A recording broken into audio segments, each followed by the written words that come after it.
नमस्कार दोस्तों, welcome to सब इंश्योर। मैं हूं प्रदीप मिश्रा। बहुत सारे लोग जब इन्वेस्टमेंट करने का सोचते हैं तो वो सोचते हैं कि हम इन्वेस्टमेंट तो कर सकते हैं, लेकिन ये करें कहाँ, कौन कौन सी ऐसी सुविधाएं हैं अवेलेबल मार्केट में जहां पे हम इन्वेस्टमेंट कर सकते हैं, क्या क्या ऐसे ऑप्शंस अवेलेबल हैं मार्केट में जहां पे इन्वेस्टमेंट किया जा सकता है। तो आज हम लोग ब्रीफ में डिस्कस करने वाले हैं कि क्या क्या ऑप्शंस अवेलेबल है मार्केट में जहां पे इन्वेस्टमेंट कोई भी व्यक्ति अगर करना चाहता है, चाहे इनिशियल स्टेज पर या फिर फर्दर एनहांसमेंट स्टेज पर, तो क्या क्या ऑप्शंस अवेलेबल हैं जहां पे वो इन्वेस्टमेंट कर सकता है। दोस्तों, हम बात करेंगे इंडिया के सबसे फेवरेट इन्वेस्टमेंट ऑप्शंस की, जिस पे लोग आंख मूंद कर भरोसा करते हैं, जो आज तक एक ट्रेडिशन, एक परंपरा बनी चली आई है इंडिया में। वो है बैंक एफडी।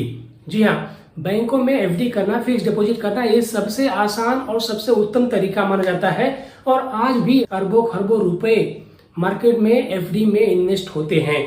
बहुत सारी कंपनियां फोकस करती हैं बैंक के फिक्स डिपॉजिट पर कि वहां से पैसे मूव करके अपने दूसरे इंस्ट्रूमेंट में लेके आए। इतने सारे पैसे आज भी एफडी में आंख बंद करके पब्लिक डालती है। इसका रीजन सिर्फ इतना होता है कि एक तो बैंक में जो आप प्रिंसिपल अमाउंट डालते हैं वो सेफ होता है। बैंक का जो फिक्स्ड एफडी है, उसका नाम है फिक्स डिपॉजिट, उसका रेट ऑफ इंटरेस्ट फिक्स होता है कि आपको इतने पर्टिकुलर टाइम पीरियड के बाद इतना अमाउंट रिटर्न में मिल जाएगा। तो एक तो आपका प्रिंसिपल सेफ हो गया, दूसरा आपका जो इन्वेस्टमेंट है वो आपको फिक्स्ड है, गारंटेड है। आपको पता है कि आपको इतने टाइम पीरियड के बाद कितना अमाउंट मिलने वाला है, वो अमाउंट आपको मिल जाता है। तो सबसे सेफेस्ट तरीका होता है बैंक एफडी। दूसरा एक तरीका होता है आप आरडी ओपन कर लीजिए, रिकरिंग डिपॉजिट, यानी हर महीने आपके अकाउंट से पैसे कट के चले जाएंगे। 1000, 2000, 5000, 10000, जो भी अमाउंट आप चूज करते हैं आपके अकाउंट से कटते हुए चला जाएगा। और एक पर्टिकुलर स्पैन ऑफ टाइम के बाद, जैसे 2 साल, 5 साल, 1 साल, जो भी आप चूज करते हैं, उतने साल के बाद उसका भी रेट ऑफ इंटरेस्ट पहले से ही फिक्स होता है। जो भी रेट ऑफ इंटरेस्ट के हिसाब से आपका अमाउंट बनता है वो आपको मिल जाता है। ये 2 तरीके हैं जो ज्यादा से ज्यादा यूज किए जाते हैं मार्केट में और सबसे सेफ तरीके होते हैं। सेफ इसलिए भी होता है कि इसके लिए रेगुलेटरी सिस्टम है, आरबीआई जो सब कुछ गाइडलाइंस के हिसाब से सब कुछ मैनेज करती है। तो यहाँ पे रिस्क नहीं होता, आपका प्रिंसिपल सेफ होता है, आपके पैसे डूब जाएंगे, ये हो जाएगा, वो हो जाएगा, इस टाइप का रिस्क नहीं होता है। तो एफडी और आरडी, फिक्स डिपॉजिट और रिकरिंग डिपॉजिट में आप अपने पैसे इन्वेस्ट कर सकते हैं। ये सबसे बेसिक और आसान तरीका होता है। हाई रिस्क पे आपको हाई रिटर्न मिलने के चांसेस होते हैं, और अगर रिस्क वहां पे बहुत ज्यादा कम है तो वहां पे थोड़े से रिटर्न के चांसेस भी कम होते हैं। गोल्ड में, सिल्वर में, ऐसे टाइप के इन्वेस्टमेंट में भी लोगों ने बहुत सारे पैसे डाले हैं। ये भी एक इन्वेस्टमेंट का तरीका है, इसमें भी आप इन्वेस्टमेंट कर सकते हैं। लेकिन ये होता है कि जैसे आप एफडी करना चाहें, आरडी करना चाहें, तो आप 2000, 5000, 10000 की भी एफडी या आरडी कर सकते हैं। लेकिन अगर आप गोल्ड में इन्वेस्टमेंट करना चाहते हैं, फिजिकल गोल्ड में, तो आपके पास थोड़ा ऑप्शन ये होता है कि आपको ज्यादा इन्वेस्टमेंट करना पड़ता है। क्योंकि अगर आप 10 ग्राम गोल्ड भी लेने जाएंगे तो आज के रेट में 50-60 हजार रुपए लग जाते हैं, इस तरह से। लेकिन थोड़ा पेशेंस के साथ में, और रिस्क भी ज्यादा होता है। आप एक इन्वेस्टमेंट ऑप्शन होता है गोल्ड में इन्वेस्ट करने का, गोल्ड में भी आप इन्वेस्टमेंट कर सकते हैं। डिपेंड्स, कोरोना के पहले देखिए 28,000, 30,000 इस तरह से रेट चल रहा था 10 ग्राम गोल्ड का। अभी आज के टाइम में 50,000, 55,000, 58,000, 56,000, मतलब 50,000 के आसपास। तो काफी अच्छे पैसे लोगों ने बनाए हैं अगर इन्वेस्टमेंट करना है तो। लेकिन इसमें एक होता है कि थोड़ा सा रिस्क होता है, पता नहीं रेट बढ़ेगा नहीं बढ़ेगा, इंडियन मार्केट क्या चल रहा है, इंटरनेशनल मार्केट क्या इंपैक्ट कर रहा है, ये सारी चीजें इस पे इंपैक्ट करती हैं। तो इसके हिसाब से आपको इन्वेस्टमेंट करना पड़ेगा। और दूसरा ये होता है कि अगर आप गोल्ड में इन्वेस्टमेंट करना चाहते हैं, स्पेशली फिजिकल गोल्ड में, तो थोड़ा सा आपको अमाउंट ज्यादा इन्वेस्ट करना पड़ेगा। तो ये एक ऑप्शन हो सकता है। लॉन्ग टर्म में रियल एस्टेट काफी अच्छा रिटर्न्स भी देता है, बहुत जगह रिटर्न्स देखे गए हैं। बट एक सर्टेन टाइम पीरियड बाद रियल एस्टेट में भी स्टेबिलिटी आ जाती है, सस्टेनेबिलिटी आ जाती है। और क्या होता है कि थोड़ा सा रिस्की होता है। रियल एस्टेट में पैसे आपने डाल दिए, रियल एस्टेट में चाहे आप प्रॉपर्टी ले लें, कोई फ्लैट खरीद ले, कोई गाला खरीद ले, या फिर आप कोई प्लॉट खरीद लेते हैं, इस तरह से चीजें आप कर सकते हैं। वहां पे भी आपको काफी अच्छा रिटर्न्स मिल जाता है, but you have to wait for a time. उसमें कैसे हो जाता है कि बहुत बार चांसेस होता है कि आपका रेट अच्छा आ जाए, बहुत बार ऐसा होता है कि आपको रेट्स नहीं मिलते हैं, बहुत बार ये होता है कि आप इन्वेस्टमेंट करते हैं इस पर्पज से कि हम इसको नहीं कुछ होगा तो रेंट आउट कर देंगे, रेंट पे दे देंगे, और यहाँ से हमको भाड़े आते रहेंगे, वो भाड़े का हमारा एक इनकम का सोर्स हो जाएगा। लेकिन बहुत बार ऐसा होता है कि ऐसी चीजें नहीं बन पाती हैं, बहुत बार बढ़ोतरी आपको नहीं मिलते हैं, उसमें मेंटेनेंस चार्जेस ज्यादा जाते हैं, आपको बहुत सारे उसमें खर्चे रहते हैं, उतना ज्यादा भाड़ा आपको रेंट नहीं मिलता है। तो लेकिन ये भी एक ऑप्शन है कि आप रियल एस्टेट में इन्वेस्टमेंट कर सकते हैं। प्रॉपर्टी में कर सकते हैं, किसी भी अदर तरीके से आप रियल एस्टेट में इन्वेस्टमेंट कर सकते हैं। अभी इसके बाद एक आता है बहुत सेफ तरीका होता है, वो होता है लाइफ इंश्योरेंस पॉलिसीज में। जैसे LIC पॉलिसी होती है, अदर कंपनीज की अलग अलग लाइफ इंश्योरेंस पॉलिसीज होती है, उसमें आप इन्वेस्टमेंट करते हैं। यह सेफ इसलिए होता है कि जो भी इन्वेस्टमेंट लाइफ इंश्योरेंस, स्पेशली हम LIC पॉलिसी की बात करें, LIC ऑफ इंडिया की पॉलिसी की बात करें, तो जो भी इन्वेस्टमेंट आप उसमें करते हैं, आपका जो कैपिटल इन्वेस्टमेंट होता है along with whatever bonuses are there, वो सब कुछ सेंट्रल गवर्नमेंट की तरफ से सिक्योर्ड होता है, वो सब कुछ गारंटेड होता है। यानी अगर कुछ ऐसी सिचुएशन बनती है कि अगर आपका इन्वेस्टमेंट डूबने वाला होता है, तो that all investment is guaranteed by central government. तो आपका इन्वेस्टमेंट वहां पे बिल्कुल सेफ है, रिटर्न्स भी काफी अच्छे मिल जाते हैं। जैसे आप FD और RD में आप एक्सपेक्ट कर रहे थे, उस तरह से आपको यहाँ पे रिटर्न मिल जाते हैं और आपका इन्वेस्टमेंट बहुत सेफ होता है।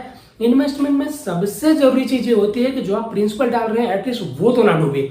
आपका इन्वेस्टमेंट सेफ होना चाहिए, सिक्योर होना चाहिए। आप पैसा बनाने के लिए पैसा डाल रहे हैं, पता चला आपका जो पैसा डाल रहे हैं वही नहीं मिले, तो बेटर ये होता है कि थोड़ा कम रिटर्न मिले, लेकिन आपका इन्वेस्टमेंट सिक्योर होना चाहिए कि जहां पे आप इन्वेस्ट कर रहे हैं वो आपका पैसा डूबे नहीं, आपको पैसा इंटरेस्ट थोड़ा कम मिले लेकिन आपका पैसा तो मिले टाइमली। तो आप लाइफ इंश्योरेंस पॉलिसीज में इन्वेस्टमेंट कर सकते हैं, वो एक बहुत सेफ तरीका होता है। उसमें आपको टैक्सेशन के बेनिफिट्स भी मिल जाते हैं, बहुत सारे अलग तरीके होते हैं, but this is also one of the options available in the market. Government bonds होते हैं, बहुत सारे अलग अलग टाइप के बॉन्ड्स होते हैं, उसमें आप इन्वेस्टमेंट कर सकते हैं। आपको ये सारी जानकारी मैं आपको ब्रीफ में बता रहा हूँ, बाकी आपको डिटेल में जानकारी चाहिए तो हमारे चैनल्स पे आपको मिल जाएगी। अलग अलग तरह के इन्वेस्टमेंट में कैसे कैसे आपको रिटर्न्स मिलते हैं, क्या रिटर्न्स मिलते हैं, वो आप देख सकते हैं। गवर्नमेंट बॉन्ड्स होते हैं, उसमें आप इन्वेस्टमेंट कर सकते हैं। अब आपको ज्यादा रिटर्न्स है, आप म्यूचुअल फंड में इन्वेस्टमेंट कर सकते हैं, बहुत अच्छा तरीका है। म्यूचुअल फंड इतना ज्यादा रिस्की नहीं होता है, और सबसे अच्छी बात है कि किसी एक पर्टिकुलर रेगुलेटरी के तहत ये काम करता है, एक रेगुलेशंस बने हुए हैं उसके तहत काम करता है। एमफी है और सेबी है, उसके तहत म्यूचुअल फंड्स काम करते हैं, तो आपका इन्वेस्टमेंट वहां पे सिक्योर होता है।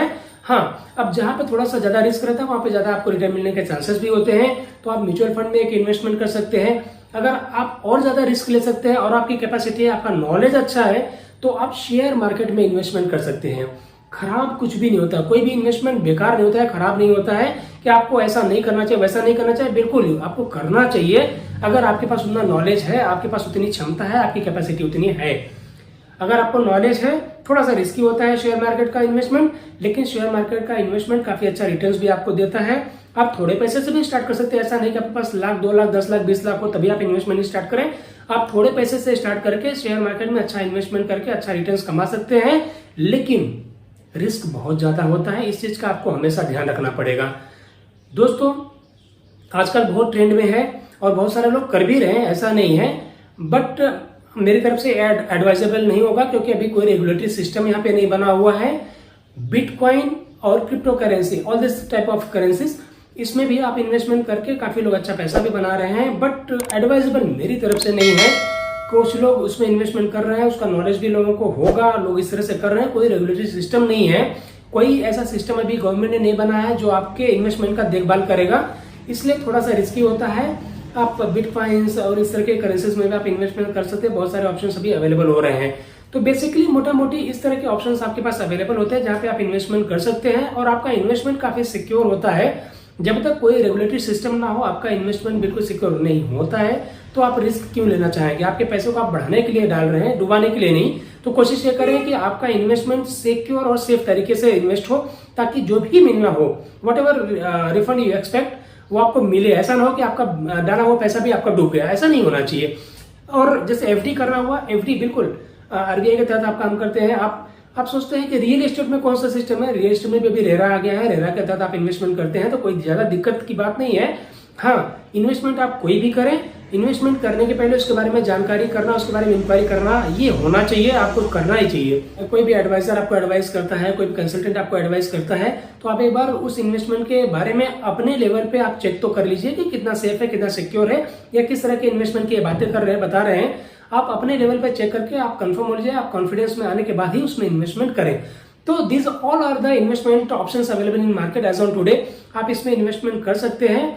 अगर बेसिकली आपने अभी नया स्टार्टअप करना चाहते हैं इन्वेस्टमेंट, तो ये सारे ऑप्शंस है। अगर आप बहुत हाई लेवल पे इन्वेस्टमेंट कर रहे हैं ऑलरेडी, तो उसमें बहुत सारे ऐसे ऑप्शंस हैं जिसमें आप इन्वेस्टमेंट कर सकते हैं। तो दोस्तों, आज के वीडियो में हम यह आपसे बात करना चाहते थे कि क्या क्या इन्वेस्टमेंट ऑप्शंस अवेलेबल है अगर आप इन्वेस्टमेंट सचमुच करना चाहते हैं। अगर आप हमारे चैनल पर नए हैं तो हमारे चैनल को सब्सक्राइब करना ना भूलें। अगर पहले से आप हमारे चैनल को देख रहे हैं तो प्लीज इसे लाइक और शेयर जरूर करें। आज के इस वीडियो में बस इतना है। जल्दी हम आपसे दूसरे वीडियो मिलेंगे। तब तक के लिए थैंक यू सो मच। बहुत बहुत धन्यवाद।